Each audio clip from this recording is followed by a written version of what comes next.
안녕하세요. 이베스트 투자증권의 염승환 이사입니다. 계좌를 신규 개설한 고객님께 요약집 주식 상품권 10달러를 드리는 이벤트를 진행합니다. 영상 하단 더 보기란을 통해 많은 참여 바랍니다. 네, 안녕하세요. 이베스트 투자증권 염승환 이사입니다. 자, 오늘 2023년 3월 27일 오늘 그 시장 함께 읽기 시작 한번 해보도록 하겠습니다. 오늘 뭐 국내 증시는 이제 미국은 좀 올랐는데도 좀 답답한 흐름이죠. 네, 최근에 한국 증시 글로벌 또 경기 침체 올까봐 이제 은행 리스크로 좀 부진하지만, 그래도 은행 리스크로 인한 만약에 침체가 발생한다면 물론 증시는 악재지만 또 금리를 낮출 가능성이 높기 때문에 결국 장기적으로는 나쁘게 보실 필요는 없는 것 같고요. 다만 뭐 지난 올해 이번 3월 들어서는 너무 막 정신이 없는 것 같아요. 예, 그러니까 은행위기 터지고 그죠? FMC도 뭔가 좀 이상했고 금리는 인상했는데 거의 이제 인상은 끝나가는 분위기고 그 다음에 시장을 보면 2차 전지만 주식이고 나머지는 아닌 것 같은 뭐 그런 이제 3월이었죠. 그러다 이제 그 지난주에 갑자기 반도체가 한번 가기도 하고 그러니까 너무 모든 것들이 좀 빠르게 이렇게 변화도 하고 굉장히 좀 혼란스러워요. 굉장히 좀 어려운 그런 시장 상황이 계속 이어지고 있는데 근데 확실한 건 그겁니다. 지수가 중요한 게 아니고요. 결국 어디가 성장하고 그 성장을 인정하냐 안 하냐에 따라서 주가가 결론이 나는 것 같아요. 근데 그런 큰 수확을 얻기 위해선 또 엄청난 인내심도 필요한 것 같고요. 그래서 결국 기업과 업종이 더 중요하다는 걸 다시 한번 저도 느꼈습니다. 지수보다. 시장 예측은 어느 정도 좀 하긴 해야 되지만 좀 그렇게 수익률 측면에서 장기적으로 봤을 땐 그렇게 큰 의미는 없는 것 같아요. 근데 이제 지금이 조심할 구간인지 좀 투자를 해야 될 구간인지 요것만 좀 명확하게 여러분들이 구분을 하시면 좋을 것 같고 저희 당사는 지금은 투자해야 되는 구간이다 라고 계속 언급을 드리는 게 싸니까요. 주식은 싸게 사서 비싸게 파는 거기 때문에 싸다는 의미는 뭐냐면 안 좋아야 싸요. 한번 생각해 보세요. 뭐 다 좋은 얘기 나오고 좋다고 하고 뭐 경기도 좋고 모든 지표가 다 좋으면 비쌉니다. 그만큼. 그죠? 예. 안 좋으니까 싼 거죠. 그러니까 이게 참 안 좋을 때 싸니까 사라는 게 참 어려운 게요. 싸다는 거랑 동의어가 안 좋다는 얘기예요. 지금 뭔가가. 그러니까 싸진 거고. 근데 그게 앞으로 좋아지면 사는 건데 주식시장은 순환론적으로 움직이잖아요. 이렇게. 그래서 지금은 그걸 기대하면서 안 좋고 쌀 때 투자하자는 게 저희 당사의 그 전략이니까 참고해 주시면 좋겠습니다. 그러니까 뭐 위기 나오니까 도망가자가 아니라 오히려 그럴 수 있기 때문에 그런 위기를 이용해서 뭐 더 기회로 보자. 이런 좀 말씀을 드리고 싶습니다. 자, 오늘 이제 말씀드릴 거는 도이치뱅크 이슈 점검 좀 해보고 한은의 걱정 이게 건설 쪽 얘기예요. 신영증권 박세라 연구원이 의견이 좀 바뀌었더라고요.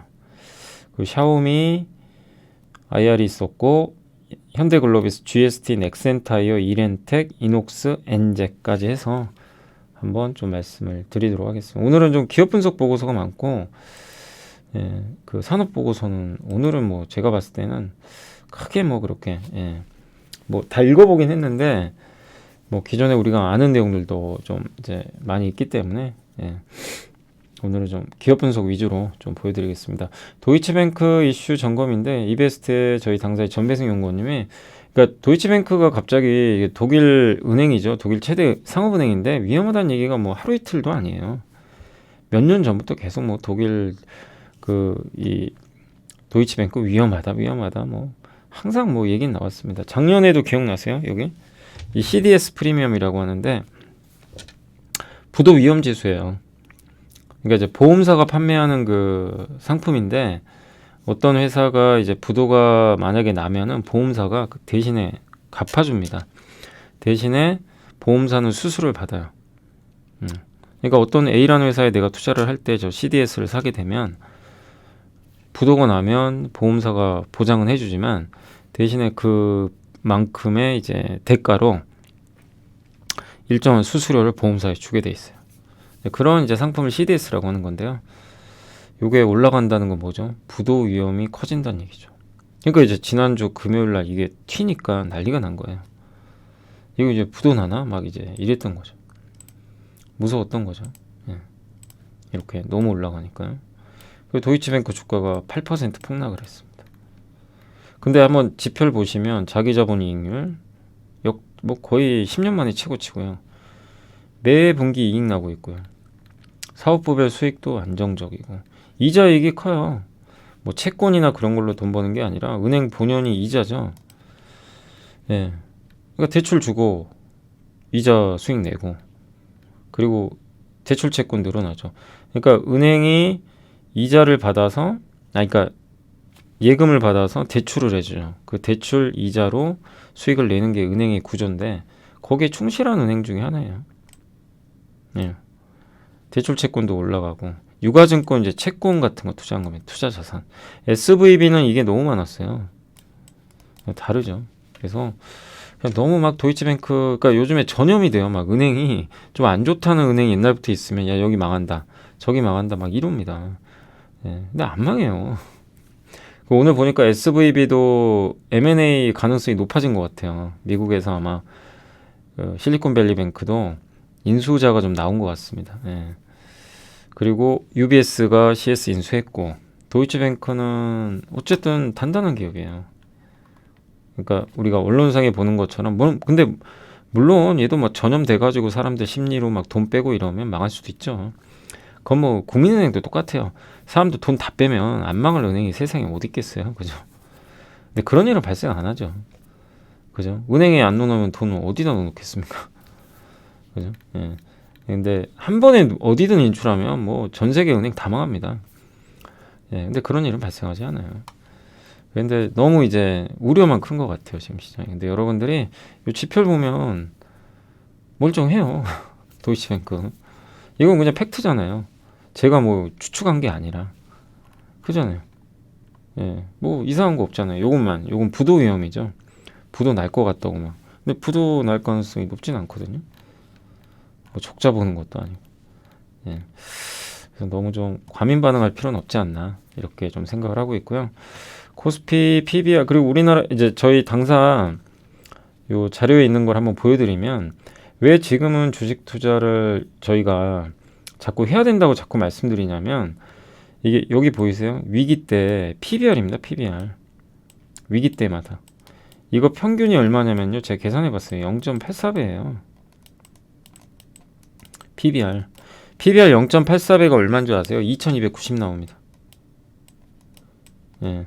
그리고 최하단 뭐 0. 뭐 더 내려간다고 저희가 뭐 생각을 한다면 예, 최하단 뭐 2200도 갈 수도 있는 거죠. 예. 작년 9월 말 예, 그건데 아무튼 저희는 되게 싸다고 보고 있고요. PBR 지금 한 배가 2660이거든요. 예. 그러니까 지금 0.9배 이하고 되게 저평가돼 있어요, 한국 증시. 그러니까 2300 이하로 갈 수도 있어요. 뭐 그건 모르는 거니까. 근데 2400, 300, 200으로 갈수록 엄청 싸지잖아요. 근데 그런 게 만약에 어떤 위기 때문에 온다면 도망갈 게 아니라 하자는 거고. 근데 왜 그럼 이제 이런 얘기들 많이 하시잖아요. 그럼 지금 팔고 2200에 사면 되는 거 아니냐. 근데 2200을 갈지 안 갈지 여러분이 어떻게 하시냐고요. 그죠? 아니 간다면 지금 다 팔고 2200에 기다리고 있겠죠. 누구나. 안 그러겠어요? 그죠? 만약 2000 깨질 것 같다. 그러면 지금 다 팔고 다 기다리고 가만히 있겠죠. 아무도 안 하고. 전기차 지금 2차 전지가 어떻게 올라갑니까? 말이 안 되는 얘기죠. 다 그렇게 생각을 한다면. 그러니까 2200을 갈 수도 있고 2400이 바닥일 수도 있고 몰라요. 근데 이제 말씀드린 요즘 뭐냐면 쌀 땐 투자를 하고 비쌀 땐 좀 지켜보고 이제 그런 얘기죠. 그래서 지금 2400이 만약에 또 깨지고 300으로 근처로 간다면 거기서 투자를 하시라는 게 아니라 점진적으로 내가 공부했던 기업들 중에 내려오는 게 있을 거 아니에요. 그럼 분할로 접근을 하시라는 얘기죠. 결국 중요한 거는 지수가 결정을 하는 게 아니라 그 지수가 만약에 하락을 할 때 내가 어떤 걸 사느냐가 수익률을 결정해요. 지수 타이밍 맞춰서 수익을 내는 게 아니라. 예, 그래서 지금은 주식 비중을 줄인다 이거보다 비중을 어떻게 보면 좀 흔들릴 땐 늘려가고 오르는 날은 사지 마시고. 그러니까 지난주 금요일 날도 막 올라갔잖아요. 그러니까 장이 오르는 날은 가만히 있고 빠지는 날은 좀 늘려가고 오늘 같이 오늘 좀 빠졌잖아요, 그죠? 그런 식으로 대응을 하시면 분할로 예, 큰 무리 없다. 그러니까 분명히 지금은 우리나라 PBR 기준으로 지금도요, 지금도 싸요. 여전히 저평가 맞습니다. 예, 그래서 너무 겁먹을 필요는 없다라는 거 말씀드리고 싶고, 그 다음에 이제 신영증권의 박세례 연구원님이 그 한국은행에서 23일 지난주에 금융안정회의를 개최를 했는데 DSR이라고 이제 들어보신 분도 계시겠지만 이제 이 내가 가지고 있는 그 올해 1년에 갚아야 되는 그 원리금 있잖아요. 뭐 부동산 대출 받아가지고 그거 이제 그거를 이제 분모로 두고 예, 분자를 두고 분모에는 이제 나의 소득이죠, 소득. 예, 그러니까 나의 소득 대비 연간 소득 대비 내가 갚아야 되는 금액, 예, 대출 그걸 나타내는 게 DSR. 그러니까 DSR이 높으면 안 좋죠. 내가 만약에 연간 뭐 예를 들면 5천만 원을 버는데 뭐 5천만 원을 원리금을 갚아야 된다. 그럼 어떻게 돼요? 100%죠. 그거 안 좋은 거잖아요. 그럼 대출 갚는데 다 쓰잖아요, 내 소득을. 예. 근데 만약에 2천만 원이에요. 그럼 40%죠. 그죠? 이런 경우는 크게 위험하진 않다 이렇게 보고 있어요. 근데 DSR이 40% 이상이면 위험하다 그래요.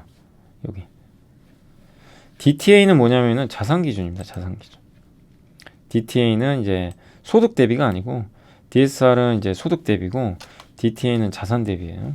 근데 어쨌든 이제 대부분 요걸 많이 쓰니까 요게 40% 이상이면 고위험 가구인데 전체 한 5% 정도 되는 것 같아요. 금융부채 보유 가구에 전체에는 9% 정도 차지하고 있다고 합니다. 그래서 연체 가능성을 감안하면 지금 현재 분위기로는 연체율이 1%까지는 좀 늘 것 같아요. 근데 장기 평균 연체율이요 1.3%니까 아직도 우리가 뭐 부동산 위험한 거 아니냐, 연체 우려 있는 거 아니냐 이렇게 얘기를 하지만 실제 계산을 해보면 그렇게 우려할 수준은 아직 아니에요. 평균을 넘지도 못했어요 아직. 그러니까 우리가 뭐 이렇게 기사나 이런 거에서 항상 나오지만 그 장기 평균보다는 낮기 때문에 아직은 그렇게 심각한 상황은 아닙니다. 그리고 전체 가구 대출의 절반 이상을 차지하는 은행 가계 대출 있죠. 은행. 예. 그러니까 은행에서 대출을 많이 하잖아요. 근데 은행에서 고위험 가구 대출 비중 있죠. DSR 40%. 이게 4.2%밖에 안 돼요. 비중이 아주 낮아요. 예. 그리고 2022년 말 기준 전체 차주의 68.1%가 DSR 40% 이하입니다. 그러니까 이걸로 뭐 우리 한국이 뭐 금융위기 가고 부동산 문제 터져서 망하고 이런 거는 지금은 안 일어나요. 명확하게 데이터 보시고 좀 판단하시면 좋을 것 같고, 그 다음에 이제 정부가 제일 우려하는 게 부동산 PF인데 제일 이걸 우려를 많이 해요. 그래서 올해 연초에도 정부에서 어떤 이제 올해 경제정책 보고를 할 때 PF를 가장 1순위로 꼽았어요. 그만큼 관리하겠다는 겁니다. 이거 터지면 큰일 나니까. 근데 여전히 좀 위험한 기업들도 있겠죠. 이게 PF 대출 노출도가 자기 자본의 100% 넘는 기업이 15개, 32개 건설사 중에 3개의 기업이 200%면 좀 리스크가 있죠. 예. 이게 금리가 낮고 이럴 땐 상관이 없는데 이게 고금리일 땐 좀 리스크가 있을 수 있죠. 부동산이 안 좋으니까. 그리고 보험이 좀 노출도가 높은 편이고요. 아무튼 이 한국은행은 가계부채와 부동산 PF 리스크에 지금 주목을 하고 있습니다. 왜냐하면 지금 우리나라 수출도 좀 쉽지 않은 상황에서 내수가 망하면 이제 경제가 급격하게 위축되는 거죠. 그래서 부동산이 꺾이면 안 되거든요. 그러니까 정부가 부동산 가격이 아직 뭐 비싸다고는 한다 하더라도 각종 규제 완화를 통해 가지고 가격을 지탱해 주고 있어요. 그게 뭐냐면 부동산 경기의 중요성을 알기 때문에. 그래서 이 내수 활성화를 위한 건설도 투자 지원도 늘어날 수 있고요. 일자리에도 영향을 주죠. 그래서 건설업종은 바닥권에 이제 근접하고 있다. 원래 이 박세라 연구원님이 되게 좀 보수적으로 오셨어요. 건설 쪽을. 그동안은 계속. 제가 매주 읽어보잖아요. 근데 오늘 보면서 좀 약간 제가 이걸 보여드린 이유가 톤이 좀 바뀌었습니다. 저번에 김종성 연구원님 기억나세요? 메리체? 한 2, 3주 됐죠. 그때 자동차 톤 바꿔버렸죠. 굉장히 보수적으로 보시던 분인데. 예. 근데 약간 이제 비관적으로 보던 분들이 긍정으로 바뀌면 분위기가 바뀌는 경우들이 있어요. 그러니까 이제 건설도 전 좀 그런 비슷한 좀 이제 뭐 꼭 그렇다는 건 아니지만 박세리 연구원님도 제가 그동안 봤을 때는 굉장히 보수적인 분이에요. 건설업종. 여전히 보수적이에요. 중장기적으로. 근데 단기적으로는 너무 과도한 하락이 나왔다. 해소해야 된다. 해소될 가능성이 있다. 해외 수주도 뭐 있고 어쨌든 정부의 정책, 예, 부동산을 막아야 되거든요. 이게 꺾이지 않게. 그런 걸 봤을 때는 좀 반등 나오지 않겠죠. 이런 의견입니다. 그래서 건설주는 너무나 투자하기 쉬운 업종이에요. 지금 그냥 아예 다 헐값이니까. 근데 아무도 못 사죠. 무서우니까. 망할 것 같고. 2차 전지나 이런 거 막 가는데 가지도 못하고. 예, 왠지 왕따 당할 것 같고. 그래서 오히려 되게 쉬운 투자는 맞는데 아무튼 한번 고민은 해보세요. 예, 이런 좀 내용도 있으니까요. 그 샤오미 IR이 있었는데 해외 스마트폰 시장이 아직 낙관적이지 않고 여전히 좀 회복의 시간은 걸리지만 재고가 개선된다. 그러니까 샤오미 IR에서 우리 느낄 수 있는 건 재고를 많이 털어냈어요. 가벼워집니다. 요새 삼성전기가 괜히 오르는 건 아니에요.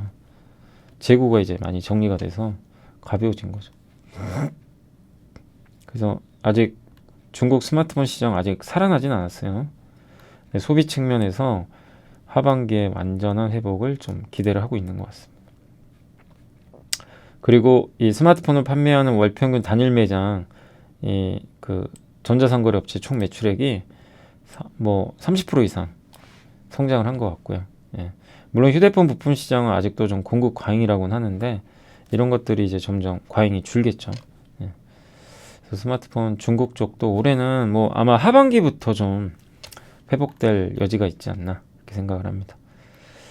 그래서 요새 제가 삼성전기 보고선 거의 잘 안 보여드리죠. 한참 옛날에 많이 보여드렸는데 지금도 매일 나와요.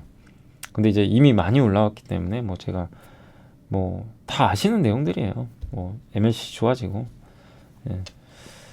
그래서 제가 이제 소개는 거의 안 해드리고 있는데 이런 것들 보면서 뭐 MLCC 업체에 대해서는 여전히 긍정적으로 보시되 다만 지금 주가가 올랐으니까 지금 투자하기는 좀 그래요.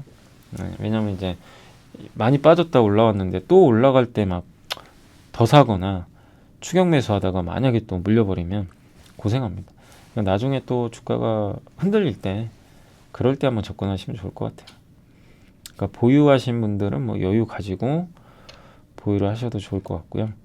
그 다음에 현대글로비스는 이제 그 현대차증권 장문수 연구원님이 현대글로비스 되게 안 좋죠. 요즘에 주가가 많이 빠졌고 목표 주가 23만 원으로 낮췄습니다. 이게 그러니까 작년에 현대글로비스가 실적이 너무 좋았는데 올해는 이제 실적이 좀 감소하지 않을까 이런 우려감이 좀 있는 것 같아요. 1분기 영업이익 감소할 것 같고 작년에 괜찮았죠. 근데 여전히 장문수 연구원님은 좋게 보고 있는 것 같아요. 이제 이 자동차 운반선 여전히 공급이 부족하다. 환경 규제도 들어가게 되고요. 그러니까 이 공급을 늘리기가 어려운 구조라고 하더라고요. 그리고 저는 이제 사실 현대글로비스는 작년 좋았거든요. 근데 올해는 크게 성장하기는 좀 어려워요. 전망이. 피크아웃 좀 했다라는 인식들이 있어서. 근데 이걸 보시면 지표가 그냥 다 싸죠. 배당도 한 4% 가까이 주거든요.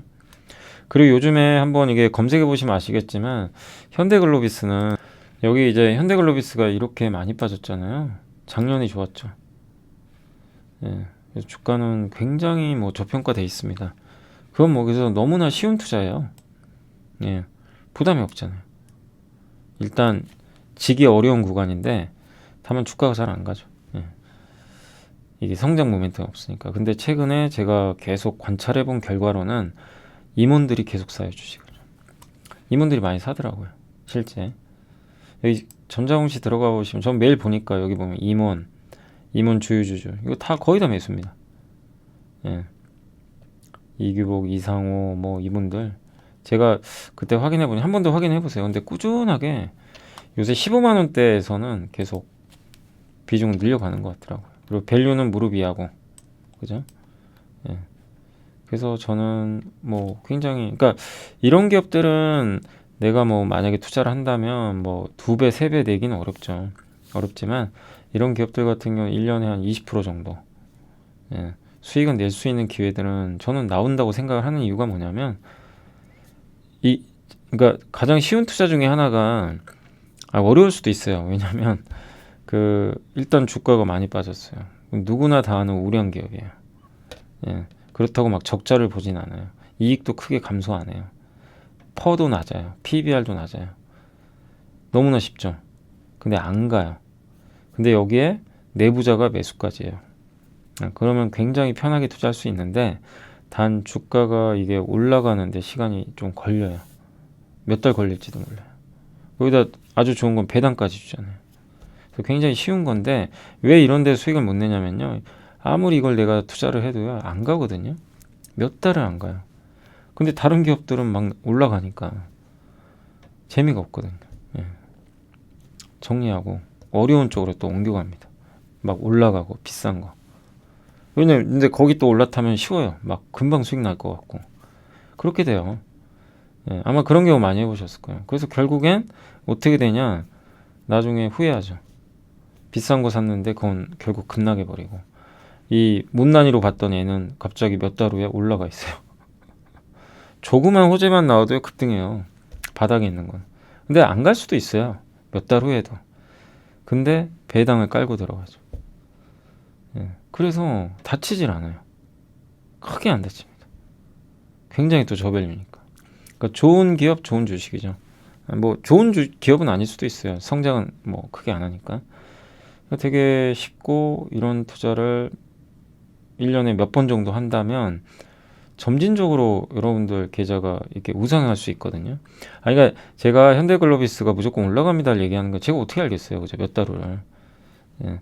근데 현대글로비스 우린 내용도 알고 이런 류의 기업들이 많잖아요. 근데 내부자까지 들어오고 배당도 많이 주고 단 성장은 못하니까 당장은 언제 갈지 몰라. 오래 안 갈 수도 있고.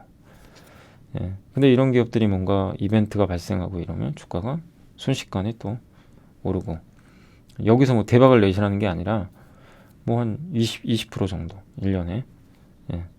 근데 이런 것들을 이 현대글로비스만 하시라는 게 아니라요. 이런 류의 기업들이 되게 많잖아요. 정말 많아요. 찾아보면 지금 아주 널려 있습니다. 정말 많아요. 예. 내부자 매수 계속 들어오는데 못 가는 거. 근데 그런 기업들로 한번 투자를 해가지고 수익 내는 경험도 쌓아보세요. 몇 달을 기다려서. 예, 그것도 굉장히 좋은 저는 투자 전략이라고 생각을 하거든요. 그래서 자기 걸로 만드는 거예요, 그거를. 제가 뭐 설명한다고 될 문제는 아니에요. 제가 뭐 여기서 뭐 이러니까 뭐 괜찮습니다. 뭐 이런다고 올라갈 것도 아니고 그잖아요. 근데 여러분들이 그거를 직접적으로 여러분 경험을 하셔야 되는데 경험을 해서 수익도 내보고 뭐 손해 볼 수도 있어요. 갑자기 뭐 돌발악재 나와서. 근데 그런 것들을 직접 해서 수익 손실을 내보면요. 이게 이제 자기 게 돼요, 진짜. 예. 그럼 정말 쉬운 투자가 될 수 있어요. 그죠? 근데 단 전제 조건은 내가 어쨌든 이 기업에 대해서 알긴 알아야 되고 그리고 폭락했다고 아무거나 사면 안 됩니다. 이 폭락해서 내부자 들어왔으니까 난 이거 사야지 이러면 안 돼요. 그럼 명확하게 여러분들이 구분을 하셔야 됩니다.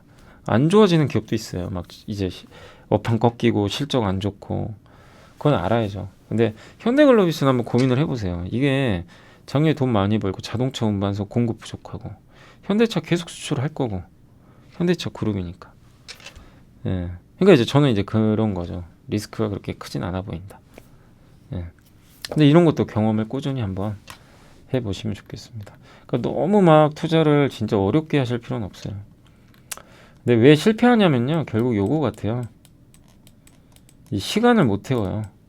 못 태웁니다. 예. 오늘 내가 씨를 뿌려서 내일 당장 벼가 이렇게 올라와서 추수해서 내가 흰 쌀밥을 먹어야 되잖아요. 많은 개인 투자분들은. 그죠? 근데 그런 주식이 세상에 어디 있어요. 예. 그냥 극소수고요, 그런 건. 없어요, 그런 건. 어마어마한 시간을 태워야 되는데, 이게 참 어려운 것 같아요. 예. 아무튼, 잘 고민 한번 해보시면 좋겠고, 그 다음에 GST는 우리 다 아는 기업이죠. 스크러버. 예. 그 스크러번 뭐죠? 가스 그 유해가스 없애는 유니셈, GMBS 엔지니어링, 이 GST 3인방 다 기억나시죠? 이제 우리 다 외웠죠. 그냥 하도 많이 봐가지고. 스크러버 단가도 올라갔고 장비 시장은 올해 안 좋지만 삼성전자 쪽은 늘 것 같고 특히 비메모리 쪽으로 퍼도 낮고요. 5.3배밖에 안 되고 ROE가 20%니까 굉장히 매력 있죠. 예. 그리고 최저 ROE가 12%로 제가 잡아봤거든요. 그래서 그냥 제가 굉장히 보수적으로 계산해 봤어요. 그냥 얼마 정도 이하면 좋냐 투자를 한다면 그랬더니만 1.2배 정도 지금 현재 주가 1.2배 정도 돼요. 그러니까 지금은 최저 아주 보수적으로 잡은 적정 주가예요. 지금이 보수적. 근데 그 밑으로 한 20% 빠진 한 배 23,000원 이하면 굉장히 매력 있다는 거죠. 네. 그래서 GST도 한참 안 좋았어요. 그죠? 여기서 몇 달을 그러니까 이런 거거든요. GST도 우리도 공부 많이 해봤잖아요. 만약에 여기까지 왔어요. 여기 무릎 이하예요. 발바닥까지 갔어요. 누가 봐도 여기는 싸요. 다 알아요, 싼 거. 예. 여기 몇 달이죠? 한 달, 두 달, 석 달, 넉 달, 다섯, 여섯, 일곱, 여덟, 아홉. 10개월 만에 갔어요. 10개월 만에 얼마 갔냐면 30% 갔습니다. 만약에 이제 여기서 만약에 비중을 좀 모아 놓으셨으면 제가 봤을 때 한 20% 수익 났거든요. 저점에서 한 3, 40% 올라갔으니까. 평균적으로는 그러면 20% 나는 거죠. 예. 아직 끝난 건 아니에요. 근데 10달을 했는데 20%예요. 근데 대부분 만족 못 합니다. 10달을 해도요, 20% 수익 만약에 났다고 쳐도 잘 만족이 안 돼요. 야, 저기 뭐 에코프로는 막 4배씩 가고, 그죠?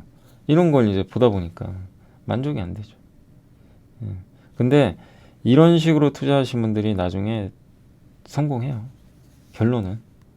예, 좋은 것만 쫓아다니신 분들이 성공하는 시장이 아니에요. 제 경험은 그래요. 제가 많은 분들도 봤잖아요. 대부분 그렇더라고요. 예. 쫓아다녀서는 수익이 날 수가 없어요. 그게 명확한 것 같아요. 그러니까 숨은 고수 중에는 이런 식으로 해서 투자해서 돈 많이 버시면 되게 많아요. 근데 그분들은 언론에 노출도 잘 안 돼요. 안 나갑니다. 예. 그러니까 저는 그러니까 어떤 투자가 더 낫다 이거는 사실 정답은 절대 없어요. 없는데 개인 투자분들이 성공할 수 있는 제일 좋은 방법은 전 이거라고 생각해요. 많이 빠져 있는 것 중에 근데 확실하게 기업은 앞으로 좋아지는 건 알고 있어야죠. 사이클도 알고 계셔야 되고 모두가 그렇다는 건 아니죠. 네, 근데 아무튼 이제 제가 계산을 해본 결과는 지금 투자는 좀 그렇고요. 한 23,000원 이하면 뭐 매력은 있다. 이렇게 보여집니다. 넥센타이어는 이제 9,500원 목표가 유지한 것 같고요. 이게 넥센 같은 기업도 이게 싸냐 비싸냐 이 문제보다도 이게 읽어보면 답은 이거예요. 2년 동안 운반비가 너무 올라가가지고요. 여기 보이세요? 운반비가 1,300억에서 20년에 작년에 4,300억입니다. 이러니 돈을 벌겠습니까? 그러니까 그 이익이 감소해버렸죠. 막 적자도 나고 이익 감소. 근데 지금 운반비가 급락할 거예요. 왜? 해상 운임이 5,000포인트에서 900까지 떨어졌습니다. 운반비 비율이 21까지 갔었거든요. 지금 10.5까지 떨어졌어요. 그러면 매출만 안 꺾이면 이익은 올라가요. 당연히. 그러니까 올해는 방향성을 보는 거예요. 넥센타이어도. 방향성을 보면 굉장히 좋은 거죠. 이거 뭐 한국타이어도 마찬가지입니다. 근데 한국타이어가 주가가 여러 안 좋은 이슈들 때문에 좀 빠지긴 했지만 뭐 결국 방향성은 똑같아요. 넥센이나 한국타이어나 비슷합니다. 결국 운반비가 감소하면서 올해 좋아진다. 이거는 여기만 해당되는 게 아니라 현대모비스도 해당되고요. 현대위아, 화신, SL 다 포함돼요. 그 자동차 부품주는 올해 괜찮을 거예요. 왜? 운반비가 떨어지기 때문에. 그런 걸 생각하고 안 좋을 때 천천히 보는 거죠. 예. 재미는 없잖아요. 막 이게 부품사들이 뭐 가지도 못하고 하니까. 그렇지만 턴어라운드 방향성은 좀 명확해졌다. 거기에 초점을 맞추시고 보시면 좋지 않을까라고 생각을 합니다. 자, 그리고 이제 이렌텍은 좀 긴데 이렌텍은 이제 그 원래 스마트폰에 들어가는 그 휴대폰 배터리 보호회로 만드는 회사예요. 배터리를 이제 그 안정적으로 배터리가 이제 그 작동할 수 있도록 하는 그런 여러 가지 이제 보호 회로들을 만드는 기업 중에 하나인데 주력은 휴대폰 쪽입니다. 그래서 삼성 쪽에 납품을 하는데 당연히 안 좋죠. 그쪽 업황 안 좋잖아요. 주력이 좋진 않아요. 근데 이 회사가 2020년부터 KT&G에 전자담배를 공급을 했어요. 릴 솔리드 2.0. 이게 호환성이 되게 좋다면서요.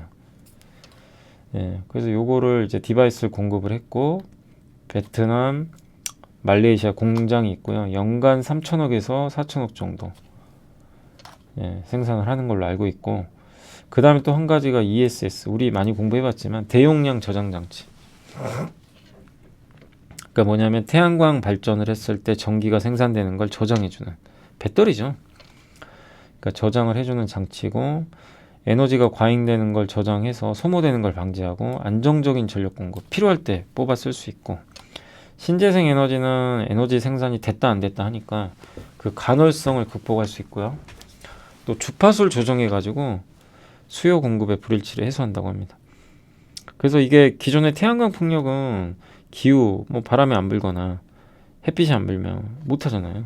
근데 그걸 보완해 주는 장치라고 보시면 좋겠고 그리고 이제 가정에도 많이 쓸 것 같고요. 근데 ESS는 배터리, PCS, BMS, EMS 이 네 개로 나누는데 배터리가 이제 에너지를 저장하는 거죠. BMS는 이런 것들을 뭐 온도 전압 전류 모니터링해서 배터리 성능을 좀 안정적으로 유지할 수 있도록 하는 거고 PCS는 전력 변환입니다. 직류 교류를 이렇게 전환해서 저장과 송전을 관리하고 EMS 역시 이제 효율성, 모니터링, 제어 이런 역할을 한다고 합니다. 이 네 가지가 이제 합쳐져 가지고 ESS에 이제 들어가 있는 거죠. 이게 설치 수요가 앞으로 많이 늘어서 연평균 36.5% 성장할 것 같고요. 미국 이게 글로벌 시장이 이제 110억 달러인데 앞으로 20배 이상 성장할 것 같습니다. 그리고 미국에서는 이런 ESS 같은 데 투자하면 세금을 30% 깎아줘요. 캘리포니아나 텍사스는 ESS랑 태양광 같이 설치하잖아요. 보조금 줍니다. 그래서 NEM 3.0이 4월 15일 날 시행되는 걸로 혹시 기억하시는 분 계실지 모르겠는데 3.0 미국 캘리포니아에서 주택에서 태양광 생산하는 회사 각 가정이 전기를 만든 다음에 팔아요. 전력회사에. 그걸로 돈 벌거든요. 근데 그 판매 금액을 깎아버립니다. 그러니까 가정용 생산하는 뭐 각각의 캘리포니아 시민들이 이제 전기를 팔려고 안 하겠죠. 싸게 팔아야 되니까. 그럼 어떻게 해요? 전기를 저장해 놔야죠. ESS 설치가 많이 늘어날 가능성이 있어요. 그게 이제 4월 15일부터 저 제도가 시행되는 걸로 알고 있습니다. 또 유럽과 독일에서 굉장히 적극적이고 또 이렌텍이 얼마 전에 전자공시 있었죠. 시설 투자 있었지만 어쨌든 이제 LG전자랑 가정용 ESS 공동 개발 아마 OEM 방식으로 납품하는 걸로 알고 있고요. 근데 UL9540A 요게 굉장히 그러니까 미국에서 아마 하는 그 열폭주 화재 전이 그러니까 이 폭발하면 안 되잖아요. 옛날에 ESS 화재 많았잖아요. 그거 안정성 테스트하는 그 시험이라고 보시면 되겠고 요런 이제 배터리 표준 인증도 취득을 했습니다. 그러니까 안정성에서는 검증이 되는 회사예요. 그래서 작년 5월부터 ESS 배터리팩 유럽 시장 중심으로 매출하고 있고 LG전자가 이제 올해 아마 북미 쪽으로도 본격적으로 판매를 열릴 것 같습니다. 북미 시장이 굉장히 커지겠죠. 여기에 이제 이렌텍 같이 간다라고 보시면 되겠습니다. 그래서 아마 올해 아마 2분기부터는 북미 쪽으로 좀 들어가지 않을까 이렇게 보고 있고 라인을 지금 2개 정도 갖고 있는 것 같고요. 4개까지 늘릴 거라고 합니다. 그래서 올해 아마 970억 정도 매출이 나올 것 같습니다. 또 모빌리티 배터리 팩은 뭐냐면 그 오토바이에 들어가는 거 있죠. 이륜차. 거기 들어가는 이제 배터리 팩인데 아마 제가 알기로는 혼다로 알고 있어요. 세계 1등. 혼다에 아마 이걸 납품하는 걸로. LG엔솔 통해서. 인도는 저 2륜 3륜차 비중을 80%까지 늘린다고 합니다. 전기. 그럼 전기 오토바이에 저게 많이 들어가겠죠. 특히 혼다가 굉장히 저걸 잘하고 있기 때문에. 그래서 인도 쪽에서도 좀 수혜가 예상되는데 근데 아직은 뭐 매출액은 그렇게 크진 않고요. 그래서 요건 좀 시간 걸릴 것 같고 핵심은 ESS랑 전자담배입니다. 지난해 실적은 좋았는데 휴대폰은 안 좋았는데요. 전자담배가 엄청 성장했어요. 배터리팩하고. 네. 근데 휴대폰 관련 이제 이쪽은 계속 이익 그 비중이 낮아질 것 같고, 전자담배가 핵심입니다. 이제 요거랑 ESS. 근데 좀 한 가지 아쉬운 건 전자담배가 올해 좀 안 좋은 것 같아요. 왜냐면 그 ODM 제품이 기존 솔리드 2.0 제품에서 보급형으로 바뀐대요. 그러니까 이게 더 비싸거든요. 요거 약간 좀 저가 모델이죠. 수출형 제품을. 그러면 전자담배 매출액이 줄겠죠. 그래서 올해는 아마 전자담배는 좀 역성장 가능성이 있습니다. 그래서 작년에 요게 반영돼 가지고 주가가 안 좋았어요, 되게. 저것 때문에. 근데 이제 요게 좀 바뀌겠죠. 예. 그래서 작년에 실적이 되게 좋았지만 하반기에 주가가 부러진 건 이제 저 이슈 때문이다. 그래서 선반영은 했습니다. 어느 정도. 그리고 그래서 올해는 핵심은 어디냐면 미국이에요. 북미 쪽에 이 ESS가 얼마나 설치가 많이 되고 모멘텀 받는지. 예. 가정용으로 이렇게 또 만들어주는 업체가 별로 없거든요, 한국에. 대표적으로 이제 그 서진 시스템은 제가 알기로는 상업용으로 좀 알고 있어요. 서진도 하는데 거기는 상업용 그쪽으로 좀 많이 하는 걸로 알고 있고, 요 이렌텍은 이제 가정용이죠. 그 LG전자 쪽으로. 약간 좀 차이는 있다라고 보셔도 될 것 같고. 안녕하세요. 이베스트 투자증권의 염승환 이사입니다. 계좌를 신규 개설한 고객님께 요약집 주식 상품권 $10를 드리는 이벤트를 진행합니다. 영상 하단 더 보기란을 통해 많은 참여 바랍니다. PER도 낮고 그 KT-NG향 메인 생산 모델 교체 요것도 반영은 됐다. 그리고 또 약간의 이제 우려사항은 이거 하나 있어요. 전환상은 우선 주식으로 전환되는 물량이 좀 있습니다. 380만 주. 전체 주식의 15%. 그래서 한 번씩 저 물량이 출회되면 주가가 한 번씩 팍팍 빠질 수도 있습니다. 그건 좀 유의하셔야 됩니다. 그리고 이게 전자담배 솔리드 2.0입니다.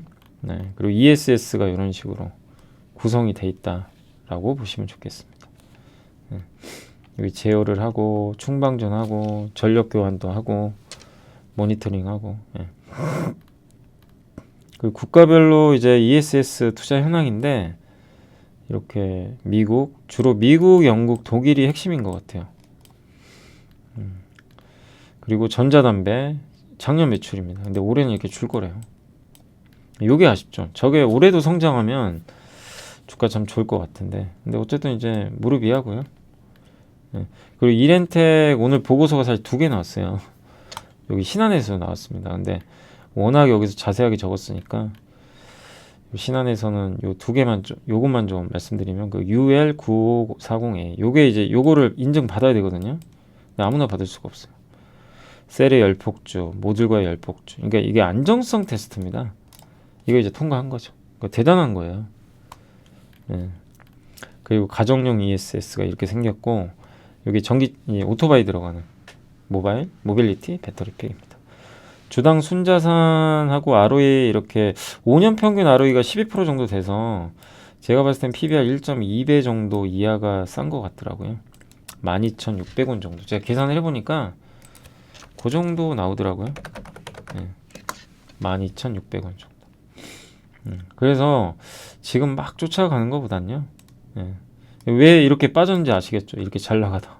여기서 이제 전자담배 그 솔리드 릴 이게 메인 모델 교체 우려가 좀 있어서 완전히 급락했는데, 근데 최근에 뭐 올라갔냐면 ESS 미국, 또 최근에 시설 투자 공시까지 떴어요. 그러니까 이쪽을 이제 올해는 한번 해보되 좀 쌀 때 투자하시면 좋겠다. 좀 내려올 때. 그러니까 기회를 한번, 이거는 지금 말고요. 한번 좀 조정 나온다면, 괜히 우리가 밸류 보는 거 아니잖아요, 그죠? 이렇게 한번 해보시면 좋겠고, 그러니까 이녹스는 하나증권에서 우리 이녹스 다 공부했잖아요. 기억나시죠? 이녹스 공부보다 그 실리콘 음극재. 근데 이 회사가 하는 거 아니고 이녹스가 TRS라는 자회사가 있어요. 이 회사가 하는 거죠. 이 회사가 실리콘 음극재 원재료가 파우더입니다. 우리가 지난 금요일날, 그러니까 제가 지난 토요일날 도전제 한번 공부했잖아요. 함께 배우기. 거기서도 나노신소재는 액을 만들어요. 근데 그 액을 만들려면 뭐가 필요하죠? 파우더를 만드는 회사가 제이오죠. 비슷해요. 이 실리콘 응급제도 이 파우더가 원재료거든요. 이걸 만드는 회사가 TRS입니다. 근데 저 파우더를 어떻게 만드냐면 반도체나 태양전지 그 제조 공정에서 슬러지가 나온대요. 근데 그걸 가지고 만든다고 합니다. 재활용 같은 걸 하는 것 같아요. 그래서 동사 제품은 굉장히 순도가 좋다고 합니다. TRS가 유일하고 나노 단위 미세하게. 그래서 파나소닉으로 아마 납품을 하는 걸로 좀 알고 있고요. 국내 D사 SIO 방식이면 제가 알기로는 대주전자 재료로 추정이 됩니다. 그쪽에 납품하는 것 같고, 실리콘 응급제 우리 배웠죠. 두 가지 방식, SIOX, SIC. 주로 대부분 이 방식으로 개발하는데 대주는 이걸로 하죠. 대주가 제일 먼저 상용을 했죠. 근데 이 이녹스의 장점은 뭐냐면 여기에 다 둘 다 공급을 할 수 있다고 합니다. 원재료를. 그리고 이렇게 생산량이 증가할 것 같고요. 그래서 올해 매출은 200억밖에 안 되지만 25년에 무려 1100억. 엄청난 성장이죠. 그러니까 저는 2차 전지가 뭐 너무 양극재만 갔잖아요, 사실. 양극재만 갔어요. 폐배터리랑. 근데 그것만 2차 전지입니까? 아니에요. 2차 전지 되게 많아요. 우리가 공부하고 있지만, 그래서 우리가 저번에 도전제도 공부해보니까 어떠세요? 야, 이거 많이 쓰이겠다. CNT. 그죠? 아직 제대로 시장 안 열렸어요. 실리콘 응급제, 여기도 똑같아요. 그러니까 실리콘 응급제랑 도전제는 시장이 아직 제대로 안 열린 시장이에요. 그러니까 성장성이 높죠. 근데 지금은 양극재가 대장이지만 또 나중에 바뀔 수도 있는 겁니다. 그래서 이제 우리가 2차 전지 공부하면서 앞으로 어디가 이런 재료들이 많이 쓰일지 이런 거 이제 공부하는 거죠. LFP가 많이 쓰이면 전해 개선화, 전해질이 좋은 거고, 그죠? 이제 그런 것들을 공부를 통해서 알아내야 돼요. 그냥 막연히 2차 전지 다 갑니다. 2차 전지는 뭐 고성장합니다. 누구나 할 수 있는 얘기예요. 2차 전지 성장하는 거 누가 모릅니까, 그죠? 다 알죠. 근데 좀 내가 엣지 있는 투자자가 되려면 2차 전지에서 뭐가 좋냐 이거죠, 앞으로. 다 좋은 양극재 말고, 양극재는 이제 누구나 다 아니까. 이제 공부를 해가지고 어디가 좋은지를 알아내야 돼요. 근데 이 중에 하나가 이제 실리콘 응급제죠. 근데 실리콘 응급제도 많은데 그 중에 이제 이녹스의 TRS는 독특하게 원재료를 또 납품한다. 보시고, 그리고 알톤 스포츠가 자회사로 있거든요. 이게 공유 자전거 1위 업체인데 카카오 모빌리티에도 공급을 하고 연간 한 10,000대 공급하고 있고, 중국 천진의 알톤 통해 폐슬러지 유통 사업을 하고 있다고 합니다. 그러니까 중국 천진의 법인이 있는데 그게 폐슬러지 유통을 하는데 이거를 TRS로 주면 TRS가 실리콘 응급제 파우더 만드는 거죠. 그래서 고성장하고 있고, 우리 뭐 실리콘 응급제 다 공부해봤죠. 요게 슬러지를 이용해서 이렇게 그 파우더를 만든다고 합니다. 그 공정이고요. 생산 능력. 그리고 우리 공부해봤지만 대표 기업들, 대주전자재료, SIOX, 포스코케미칼. 그러니까 아마 D사가 여기 같아요, 제가 알기로.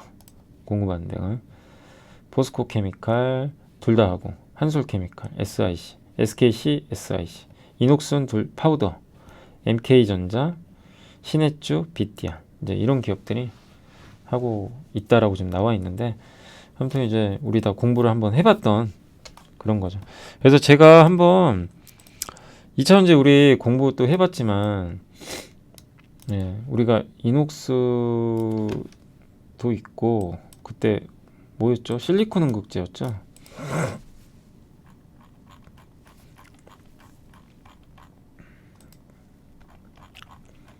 우리 그 응급제 공부할 때 한번 해봤죠. 여기 기억이 혹시 나실지 모르겠네요. 응급제 요때 당시, 그죠? 그러니까 이거를 이렇게 공부를 한번 딱 하시고 이 보고서들을 읽잖아요. 되게 이게 쉽게 들어오실 거예요, 눈에. 그죠? 뭐 음극, 양극 우리 다 배웠고, 음극은 수명, 리튬이온을 이제 보관하는 거죠. 그래서 응극할 물질은 이런 것들이 있고, 흑연, 인조흑연, 실리콘. 흑연 가장 많이 쓰는 거고, 이렇게 만들고 이제 인조흑연도 만들고.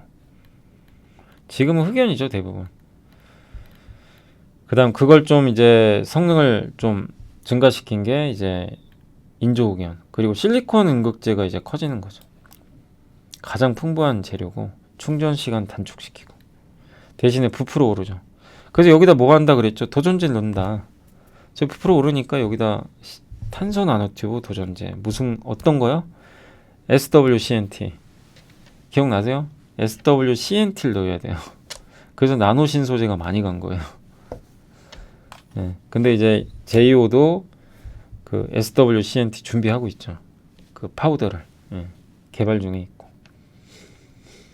그리고 이런 이제 회사들이 실리콘 응극제 채택을 하고 있고, SiOX, SiC 이 두 가지 방식입니다. 어느 게 대세가 될지는 잘 몰라요 아직. 이 둘 중에 하나겠죠. 그래서 다 장단점이 있고, 여기가 이제 밸류체인. 그죠? 이녹스는 원재료 생산. 요게 이제 SiC 방식이고, 그 다음에 이쪽이 이제 바로 그 SiOX 대주전자 재료가 했던 거죠. 그래서 실리콘 응극제 비싸지만, 그리고 이제 각 기업들의 이제 스케줄, 여기 TRS라고 나와 있죠. 거기 이제 이녹스 자회사입니다. 공부 한번 하니까 이제 그때 우리 좀 해보니까 되게 요 보고서가 쉽게 읽히시죠. 어렵진 않으실 거예요. 아, 이거 보시는 순간, 그래서 항상 기본적으로 이렇게 산업 공부를 꼭 해놓으세요. 해놓으면 어떤 이제 기업 분석 보고서를 볼 때도 되게 쉬워요. 이게 딱 보는 순간 들어와요, 그냥 바로바로. 근데 기초 지식이 안 돼 있으면 좀 어렵죠. 자, 어쨌든 근데 최근에 좀 올라서 제가 계산해 보니까 PBR 한 배가 25,000원이라서 그 정도 가격이면 좋은데, 요새 좀 많이 올라가지고요. 조금 기다리는 전략 필요할 것 같고, 마지막으로 이제 엔젯인데, 엔젯은 저는 잘 모르는 기업입니다. 오늘 한번 읽어봤거든요. 근데 이런 기업이 있는지 잘 몰랐어요, 솔직히. 한번 제가 설명해 드릴게요. 저도 잘 모르는 기업이었는데, 목표 주가 31,000원 제시했고, EHD라는 인쇄 기술이에요. 잉크젯 기술이에요. 잉크 있죠. 잉크로 이게 분사시키는 거거든요, 소재를. 근데 이 시장이 앞으로 10배 성장할 거래요. 마이크로 LED라는 그 디스플레이, 이제 LED 말고 정말 미세한 그 LED가 있어요. 거기에 아마 이게 들어가는 것 같아요. 그래서 기판과 그 노즐 사이에 기판이 있고요, 노즐이 있거든요. 이 자기장을 이용해서 적절한 압력을 가해서 굉장히 미세한 잉크방울을 만든다고 합니다. 이따가 한번 보여드릴게요. 이게 뭐냐면 요거거든요. 여기 보이세요? 요게 노즐이고 기판이 있잖아요. 이게 예전 제품이에요. 옛날 지금 쓰고 있는, 그냥 노즐이 그냥 이렇게 여기서 잉크가 이렇게 나와요. 그냥 이렇게 평범하게 나오는 거죠. 그래서 여기다 이렇게 바르는 거거든요. 근데 EHD 기술은 뭐냐면, 여기 미세하게 이렇게 나오죠. 요거를 여기 자기장이 여기서 끌어당깁니다. 그래서 이렇게 미세하게 만든대요. 아주 미세하게. 노즐 외부에서 이렇게 딱 끌어당겨가지고. 저 기술력을 갖고 있는, 이게 EHD 방식이라고 하더라고요. 저도 이게 이런 방식이 있는지 잘 몰랐어요. 전기장을 이용해서 이 기술을 갖고 있다고 합니다. 그래서 굉장히 미세하게 만드는 거예요, 잉크를. 이게 뭐 태양광부터 해서 디스플레이, 반도체 다 들어간다고 합니다. 그래서 기존의 디스플레이용 잉크젯 프린팅은 채워진 그 진공 그쪽에다가, 진공관 쪽에다가 압력 변화를 해가지고 잉크를 분사시키는데, 요건 이제 그 노즐의 자기장을 이용하는 거죠. 그래서 보통 반도체 공장이 되게 복잡하잖아요. 뭐 이게 노광, 식각 뭐 이런 것들. 근데 그 절차 다 없애고 딱 2개로 끝난대요. 와, 근데 그게 가능할지는 잘 모르겠고. 그리고 이 잉크젯 프린팅 방막 코팅도 한다고 하는데, 아무튼 여기 잉크젯 프린팅 기술은 이 회사가 만드는, 노즐 내부에 잉크에 직접 압력을 가하지 않고, 그러니까 노즐 안쪽 있죠. 그러니까 우리 볼펜 보면, 잉크 들어간 펜 보면 그 안에다가 압력을 가하는 게 아니라, 그러니까 예를 들면 이렇게 우리가 뭐 펜을 이렇게 한다고 써볼게요. 여기 잉크가 있잖아요. 여기다 이렇게 압력을 가하는 게 옛날 방식인데 그게 아니라 이 노즐 있죠. 여기다 가하는 거예요. 여기다 전하를 가해가지고 잉크를 딱 토출시킨다. 그 굉장히 작은 걸. 예, 그게 좀 이해가 되세요? 그 차이가 좀 있어요. 그 기술을 갖고 있다. 근데 이게 이제 마이크로 LED에 들어갈 것 같고 마이크로 LED 시장이 VR, AR에는 아마 들어갈 것 같아요. 그게 가장 적합하다고 하더라고요. 그래서 이 기술을 활용하면 굉장히 고퀄리티 패턴을 만들 수가 있다고 합니다. 그리고 아이폰 쓰시는 분들은 가운데 삼성은 이제 구멍 뚫려 있잖아요. 그 스마트폰에 저는 이제 삼성 거 쓰는데 여기 카메라 홀이잖아요. 근데 아이폰은 다이나믹 아일랜드로 거기 홈이 있긴 있는데 그 약간 네모나게 생겼잖아요. 그거를 구현하기 위해서는 화면에 이제 구멍을 뚫어야 되거든요. 근데 빛 쐬면서 빛이 밑에 있는 빛이 이게 노출된대요. 그걸 막아야 되거든요. 근데 BOE가 그거 하다가 실패했어요. 빛 쐬면서 못 막아가지고 그래가지고 BOE가 이번에 공급을 못했고 삼성이 다 그 부분은 전량 가져가는 일이 발생했다고 합니다.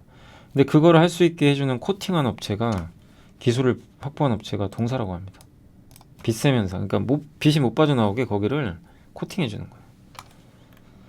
굉장한 거죠. 그래서 애플 아이폰 14에서 물량 늘어날 것 같고 반도체 인쇄할 때도 필요하고 PCB 이렇게 그 리페어 수리할 때도 필요하다고 하고 울트라신 글라스라고 이렇게 그 폴더블 폰 네, 유리 있죠. 굉장히 얇은 유리. 거기에 이제 폴더블 OLED인데 거기에도 그 글라스를 이제 코팅할 때 필요한 그걸 판매를 그러니까 그 제품도 공급을 하고 있는 걸로 지금 알려져 있습니다. 정말 뭐 다 쓰여요. 예. 그래서 아무튼 이 잉크젯 프린팅 좀 더 공부는 해봐야 될 것 같아요. 저도 워낙 생소한 분야라서. 근데 아무튼 이제 이쪽이 올해 실적 역시 성장할 것 같다. 그래서 광민정 연구원님이 요새 이 광민정 연구원님이 제가 이게 느끼는 건 뭐냐 공부 정말 장난 아니게 하시는 것 같아요. EUV부터 해가지고 그죠? 예. 반도체 아주 뭐 엄청나게 쓰시고 아무튼 요 방식의 인쇄 전자 기술은 프린팅을 해서 뭐 식각이나 이런 공정이 필요가 없고요. 그냥 깔끔하게 끝난다. 그리고 아까 말씀드린 거 전기장화에서 잉크를 당겨서 굉장히 작은 잉크를 만든다. 이걸 뿌린다. 그리고 애플 아이폰 모델별 패널 공급사인데 BOE가 탈락했습니다. 일반 모델은 들어가는데 여기는 못 들어간 거죠. 그다음 마이크로 LED 만들 때 이게 좀 필요하다. 빛샘 반지. 빛이 삐져나오면 안 돼요. 이걸 없애주는 거예요. 코팅해가지고. 그리고 요게 보통 마이크로 LED 칩을 이게 기판에 붙일 때 FPCB로 휘어서 이렇게 하는데 이 회사가 하는 건 뭐냐면은 아예 얘를 이렇게 붙여버려요. 공간이 안 남게. 이걸 또 측면 배선 기술이라고 하는데 요것도 좀 하고 있다고 합니다. 또 필름도 대체하고 있고 잉크로. 예. 그래서 이렇게 아주 미세한 요걸 하고 있다고 합니다. 그래서 굉장히 이런 부분에선 저는 기술력이 있는 기업인데 이제 앞으로 체크할 건 진짜 기술력이 있지만 이게 진짜로 쓰이는지 돈을 얼마 벌는지 수준 잘하는지 이런 것들을 우리가 면밀히 체크를 계속 해나가야 될 것 같아요. 그래서 저도 이 엔젯이란 기업은 한번 좀 계속 공부는 해볼게요. 근데 너무 올라서 뭐 지금은 쫓아가지 마세요. 기회 옵니다. 이거 기다리면요 반드시 한번 급락해요. 어떤 기업이든 간에 좋은 기회는 옵니다. 네, 근데 한번 그러니까 공부를 해보세요. 엔젯이란 기업이 어떤 건지 IR 자료도 찾아보시고 구글링 하셔가지고 회사에 전화도 해보시고 네. 지금 시총이 한 2천억 좀 넘으니까 얼마 큰 회사는 아니에요.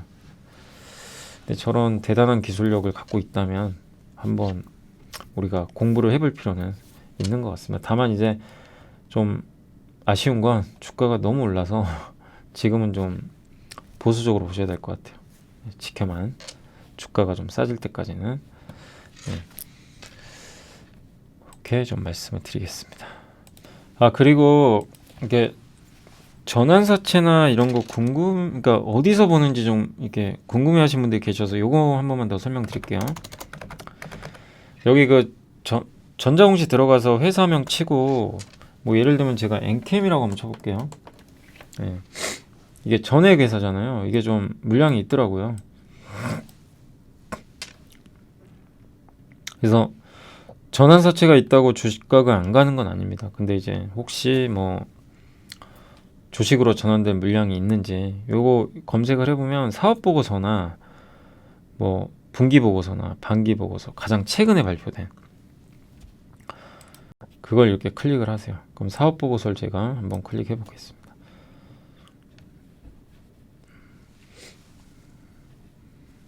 그래서 여기 보시면 그 증권의 발행을 통한 여기 보면 여기서도 확인 가능하고요. 여기서 1차로 여기 보시면 미상환 전환사채 이거 예전에 한번 알려드렸죠. 그래서 23만 주가 청구 기간 작년 5월부터입니다. 얼마? 27,000원에 전환가에. 지금 주가가 6만 원이니까 이건 언제든 나올 거예요. 23만 주. 근데 그 물량은 얼마 안 돼요. 8만 주, 7만 주. 그래서 총 39만 주인데 가격은 싸지만 한 40만 주가 언제든지 나올 가능성이 있어요. 근데 이거는 물량 얼마 안 된다. 두 번째가 이거 신주인수권부 사채도 있습니다. 이것도 주식으로 전환되는 거거든요. 주식으로 2022년 11월부터 가능하고요. 근데 여기 보니까 가격을 좀 잘못 쓴 것 같아요. 78,000원이라고 합니다. 78,677원. 요 가격이에요. 요 가격에 110만 주입니다. 요거는 좀 물량 부담 있죠. 근데 지금 주가 6만 원이잖아요. 나올까요? 안 나올까요? 안 나와요. 뭐 굳이 손해보고 팔겠습니까? 주식으로 전환할까요? 그러지는 않죠.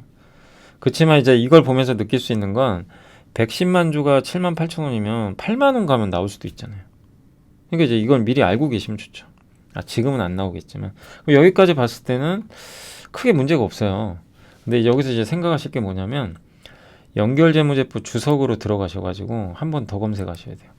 여기서 보통 희석이나 이거는 좀 검색을 어떻게 하냐에 따라 다른데 잠재적 보통주도 있고요. 회사마다 좀 다르더라고요. 여기 나와 있죠. 잠재적 보통주. 여기 나와 있죠. 잠재적 보통주식 위에도 있고. 근데 여기 보면 잠재적 보통주식이 모두 기초에 전환된 것으로 가정했습니다. 예. 근데 희석 주당 순이익을 계산할 때 고려하지 않았지만 향후 발생할 수 있는 잠재적 보통주의 내역은 또 요 밑에 보이시죠? 요거는 계산에 안 넣었대요. 요거를 이거 왜 안 넣었죠? 근데 아무튼 향후 희석 효과가 발생할 수 있다. 그러면 요 물량이 지금 숨겨져 있는 거예요. 그래서 한번 보시면 아까 근데 우리 그 신주인수권은 기억나시죠? 요거 110만 주 요거 78,000원 요건 빼야죠. 요건 빼야 됩니다. 요거는 우리가 이미 한번 확인했으니까. 그러면 자 제9차 전환사채 2023년 요거 얼마입니까? 15만 주 28,500. 요것도 우리 봤었죠? 봤던 것 같은데 그죠? 그러면 여기까지는 두 개 아까 우리가 그 비교를 해보면 아마 들어가 있을 거예요. 여기에 2020 아니군요. 자 다시 한번 말씀드릴게요. 요게 78,000에 110만 주 요게 22년 11월부터 그리고 요 물량은 22년 5월 6월 21년 6월 요거 다 합치면 39만 주. 요거는 지금 우리가 알고 있죠.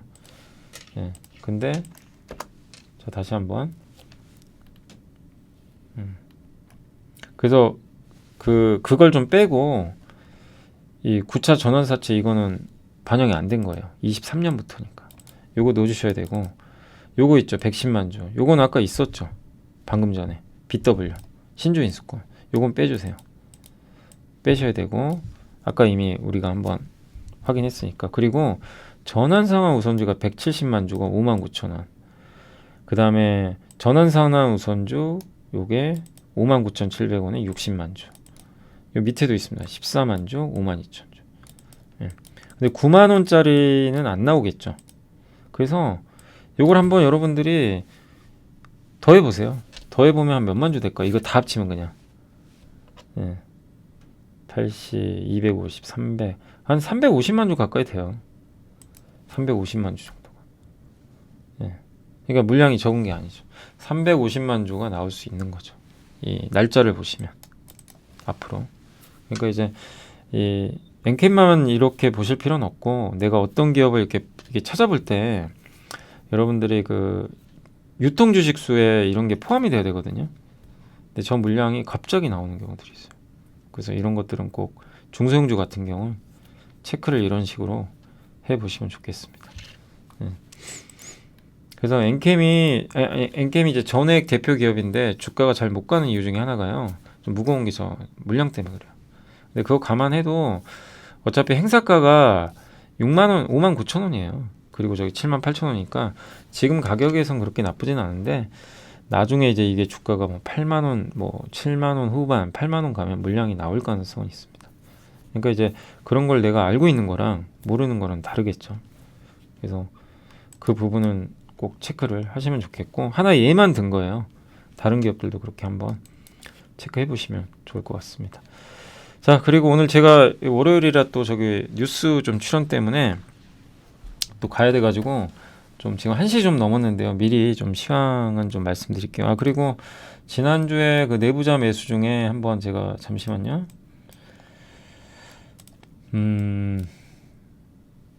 지난주에 그 내부자 매수가 있었죠. 3월 24일 아직 안 보여드렸는데 여기서 현대글로비스 그죠? 아까도 내부자 계속 들어온다고 말씀드렸는데 현대글로비스도 여기 배재철 상무가 좀 들어왔고 포스코인터 JB금융제주도 여기 부사장이 좀 매수가 들어왔더라고요. 네, 그리고 좀 약간 놀라웠던 게 그 경기현 사장님 아시죠? 삼성전자 반도체 사장님이에요. 반도체 사업부 대표이사예요. 삼성전자 반도체를 이끄는 수장. 이분이 5천주 샀어요. 아 3천주 67,000원에 작년 4월에도 67,000원에 산 적이 있거든요. 제가 기억나요. 그때 8천주를 67,000원에 샀어요. 근데 물렸죠. 여기 사장님도 지금 물려 계시는데 이번에 또 3천주가 추가로 들어왔습니다. 그래서 삼성전자도 이렇게 들어왔다는 거 참고하시면 좋을 것 같습니다. 자, 이제 시황 좀 간단히 말씀드리고 마무리하겠습니다. 오늘 장이 어떻게 끝날지 모르겠지만 여러 가지 좀 뭐 불확실성도 있고 하지만 증시가 2,400은 안 깹니다. 뭐 정말 뭐 신용 리스크가 오니 많이 해도 견조합니다. 그래서 종목 장세 계속 펼쳐진다 라고 보시면 좋을 것 같고 그래서 시장은 잘 버텨주고 있어요. 못 오른 건 좀 아쉽지만 외인 기관은 좀 팔고 있고 오늘 좀 팔다 보니까 좀 답답하죠. 주로 외국인들은 전기전자 오늘은 좀 팔고 있고요. 2차전지도 좀 파는 것 같아요. 반면에 화학주는 좀 많이 삽니다. 또 자동차 조선 이쪽도 사고 있고 근데 기관들이 좀 많이 팔아요. 자동차를 통신만 사고 있고 그래서 오늘은 좀 기관의 매도가 많이 나와서 증시가 좀 지지부진한 그런 상황이고 오늘은 리튬의 날인가요? 리튬 관련주가 난리가 아닙니다. 포스코 엠텍 뭐 강원에너지 부터 해가지고 뭐 리튬 관련주들이 아주 뜨겁고요. 그리고 근데 우리가 이제 리튬 제대로 공부했던 게 포스코홀딩스죠. 포스코홀딩스인데 워낙 뭐 포스코홀딩스는 큰 회사다 보니까 주가가 막 엄청 막 오르거나 그러진 않고요. 2차전지 소재는 오늘 LNF의 날입니다. 왜냐하면 LNF는 LG 쪽에 납품하는데 LG가 애리조나에 그 7.2조 원인가요? 투자 공시를 냈죠. 대규모 투자. 그래서 원통형 배터리 같고요. 그래서 LG형 기업들이 좋습니다. 오늘. 물론 삼성 쪽도 괜찮아요. 상신 EDP. 오늘 첨보 같고 그 LG 투자 이제 기대감이 높으니까 원통형 배터리잖아요. 또 그럼 TCC 스틸 이쪽이 또 수혜주죠. 테이펙스도 그러니까 테이펙스랑 TCC 스틸이랑 상신 EDP 이쪽이 다 원통형 배터리 관련주들입니다. 그리고 LG 쪽에 SKC도 납품을 하고 있고 포스코홀딩스도. 반면에 오늘 빠지는 건 에코프로 계열사는 이쪽은 LG랑은 제가 알기로는 거래를 안 하는 걸로 알고 있거든요. 그죠? 에코프로는 아마 그러니까 에코프로 BM은 제가 알기로는 그쪽 그 삼성하고 SK로 알고 있거든요. 그러다 보니까 좀 밀리는 게 아닌가. 그러니까 2차 전지 안에서도 오늘은 그 LG형 기업들 있죠. 삼성 쪽 일부랑 그쪽이 좀 강하다고 보시면 되겠습니다. 사실 LNF가 정말 못 올랐거든요. 에코프로 BM보다. 그러니까 뒤늦게 이제 갭을 메꾸러 가는 것 같아요. 그러니까 2차 전지 안에서도 이게 순환매가 이제 도는 것 같습니다. 오늘 그리고 MLCC 올라갔고 전고체 배터리 관련주들도 좀 올라갔고요. 2차 전지 오늘은 이노베이션이 유일하게 못 갔잖아요. 근데 이노베이션도 배터리 잘 만들어요. 그러니까 이 가격에 있을 기업은 아니에요. 근데 시장에서 완전 버려버렸어요. 그냥 너무할 정도로. 근데 SK온도 배터리 잘 만들죠. 소외받을 이유는 저도 없다고 생각합니다. 별로. 그리고 오늘 철강주, 뭐 리튬 관련돼서 오르는 것 같고요. 화학주도 화학 섬유 쪽, 전기차, 뭐 이쪽 오늘 다 괜찮고, 바이오시밀러는 그 3,000당 제약이 요새 좀 좋더라고요. 그리고 오늘 셀트리온 그룹주가 괜찮습니다. 그리고 우주항공주들도 오늘 좀 괜찮은 분위기고요. 근데 업체마다 다르군요. 인공위성 쪽은 좀 안 좋네요. 그리고 오늘 은행주들 좀 일부 회복이 좀 되고 있고, 제주은행이 많이 갔네요. 그리고 여기 보시면 이제 반도체 재료 회사들, 여기에 첨보가 들어가 있어서 그런 것 같고요. 다 강하진 않네요. 그리고 마이크로 LED가 오늘 좀 강하고, 그리고 폴더블폰 또 역시 오늘 좀 분위기 괜찮고요. 반도체 장비에선 저스템 이 오늘은 좀 좋은 것 같습니다. 그리고 주성 엔지니어링이 요즘에 좀 좋죠. 한미 반도체가 사실 최근에 너무 많이 올라가지고 통신 장비, 타이어. 반면에 이제 오늘 좀 빠지는 거는 컨텐츠가 안 좋습니다. 웹툰 안 좋고요. 엔터사도 오늘 좀 별로 안 좋죠. SM은 지금 급락해요. 왜냐하면 하이브랑 카카오가 공개 매수 참여하는 것 같더라고요. 그래서 결국엔 무너지고 있습니다. 그러니까 이게 주식이라는 게 정말 SM도 끝없이 올라갈 것 같았잖아요. 이렇게 무서워요. 많이 오르는 거, 그러니까 너무 급등하는 것 자체가 사실은 그걸 흥분하시면 안 돼요. 거기에 또 모를 위험이 도사리고 있어요. 그러니까 지금도 마찬가지예요. 너무 오르는 거를 여러분들이 뒤늦게 쫓아가시면 안 됩니다. 항상 투자하실 때는 어떤 일이 또 발생할지 모르는 거니까요. 그래서 참 저도 SM이 저렇게 빠질 거라고 생각을 안 했죠. 그 전에는. 근데 이제 이 모든 지금 상황들이 SM이 이제 불리하게 돌아가다 보니까 급락을 하는 것 같습니다. 광고 기획사도 오늘 좀 안 좋고요. 인터넷 대표주도 좋지는 않습니다. 한국의 인터넷주들은 참 부진한 것 같습니다. 게임도 미국은 좋은데 너무 부진해요. 그리고 오늘 뭐 손해보험주들도 여전히 안 좋고, 요새 좀 손해보험 좀 빠지죠. 증권주도 힘이 없습니다. 좀 답답한 상태고, 건설주도 아까 이제 박세라 연구원님이 그 보고서 좀 적긴 했지만 이게 수급이 안 좋아요. 아무도 관심도 없고. 그렇지만 이제 한번 그 내용 참고하시면 좋겠고, 풍력 에너지주들도 오늘 좀 분위기는 그렇게 좋은 모습은 아닌 것 같습니다. 그러니까 2차 전지는 좋은데 태양광 풍력은 참 힘이 없네요. 그리고 오늘 오늘 소부장은 좀 빠지는 기업들이 있어요. 보시면 조선기자재. 그러니까 오늘도 어쨌든 이게 극과 극입니다. 좋은 기업도 있고, 이렇게 뭐 리튬이나 오늘 보면 뭐 2차 전지 소재, 또 CNT 이쪽, 제이유가 23%나 올랐네요. 우리가 뭐 공부를 하긴 했지만 요게 이제 도전제죠. 근데 어쨌든 이제 그 2차 전지 안에서도 차별화되고 전체 시장에서도 이렇게 극과 극이에요.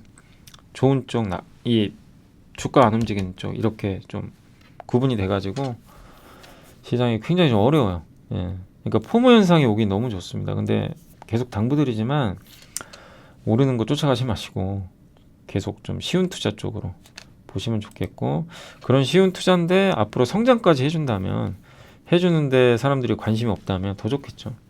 물론 그런 기업 찾기는 어렵겠지만 쉽진 않지만요. 항상 투자할 때 아무리 좋아도 비싸게 사면 정말 아무 의미 없습니다. 그것만 꼭 잘 지켜주시면 좋을 것 같고요. 그 다음에 오늘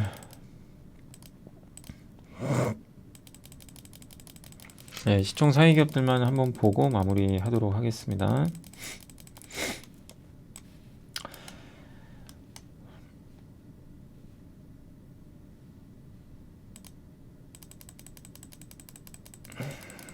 오늘은 잠깐만요. 하락 종목이 많네요. 코스피, 코스닥. 그러니까 지수는 견조한데 빠지는 기업이 굉장히 많은 것 같습니다. 반도체 좀 안 좋고요. 자동차는 오늘 좀 매물 나왔고, 오랜만에 이노베이션 오늘 좋았고요. 그 다음에 LNF가 급등했고, 카카오 쪽이 좀 안 좋고요. 엔터.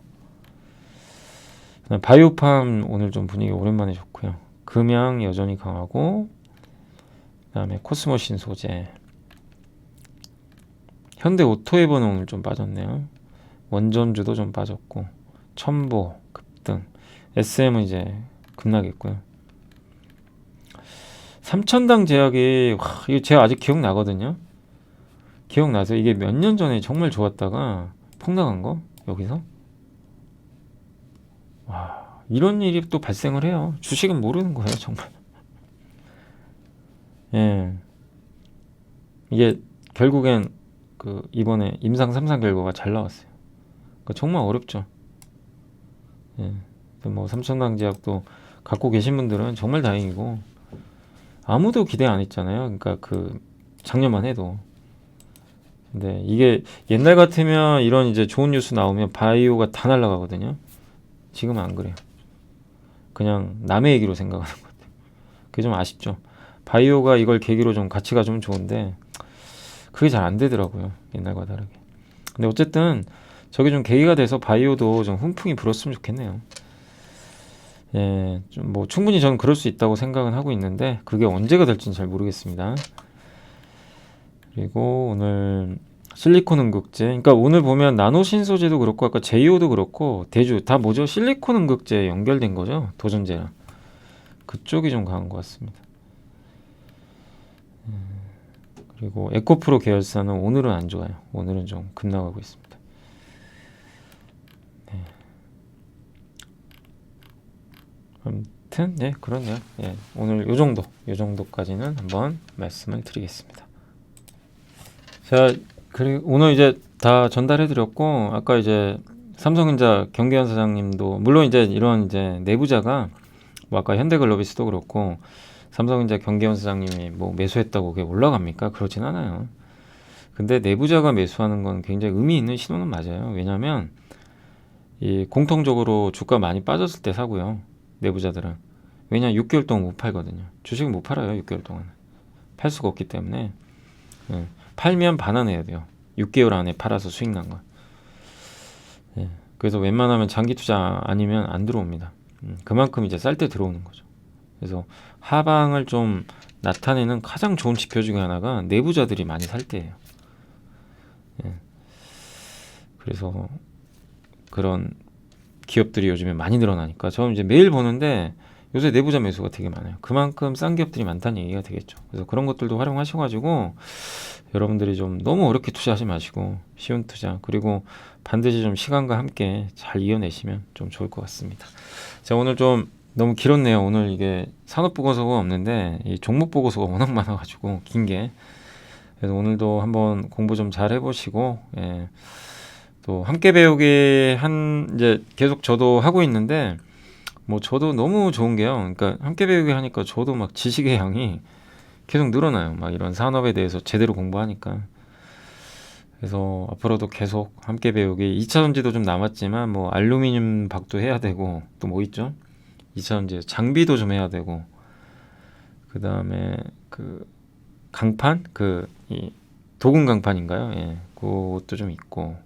아무튼 좀 몇 개 있는 것 같아요. 예, 그런 것도 좀 해야 되고, 그리고 아무튼 계속 해보도록 하겠습니다. 반도체도요, 다 못한 것 같아요. 지금 제가 보니까 EUV도 그때 너무 좀 간단하게 겉만 핥아가지고 이번에 제가 다시 한번 보고서 보고 공부해보니까 EUV도 한번 더 다뤄야 될 것 같아요. 그래서 제가 좀 더 공부해가지고 함께 배우기 시간에 최대한 이런 산업 분석 위주로, 그게 여러분한테 진짜 도움이 되는 것 같아요. 산업 분석이. 그렇게 해서 계속 매주 하나씩은 좀 올려드리도록 노력을 하겠습니다. 자, 아무튼 오늘도 고생하셨고, 저는 내일 오전에 좀 뵙도록 하겠습니다. 내일 오후에 또 뵙도록 하겠습니다. 감사합니다.